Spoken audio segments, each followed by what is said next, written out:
So recently I made a video about how I hated when people bash USSR, my motherland, and I just wanted to elaborate on the fact that obviously there were some mistakes, and some may argue a ton of mistakes, but I'm not that well versed in history, and I think I've already recommended Boris Yulin as a great historian on the matter.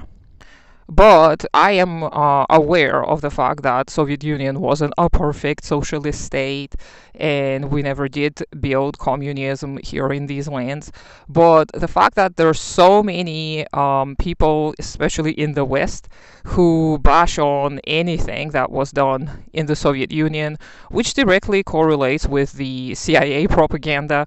And if you look up some archives, some CIA archives, many of them have been published recently. Some of the information about like Project Mockingbird or some of those other terrible things that the CIA did to destabilize pretty much any state that was trying to build socialism.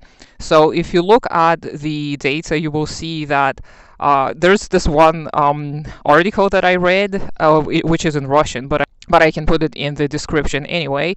So it is it is a comparison between CIA data on the state of economics of the USSR throughout many years compared to the actual state data that the USSR used. And they use different statistical tools and measurements, so their data is not exactly the same.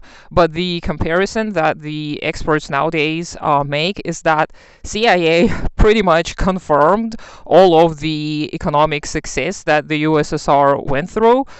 Moreover, when the USSR economics started to decline compared to the previous years, the CIA kept up the narrative that the state of economics in the USSR was great and amazing because they needed that enemy that was strong and powerful, yet was nevertheless going to be defeated by the powers of capitalism.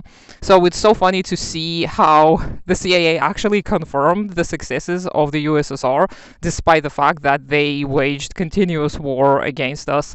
And this war was on all levels. So the Cold War was not just a part of the history of the USSR. It was pretty much a continuous struggle against the imperialist world. And unfortunately, we lost, I would say, because the dissolution of the USSR happened.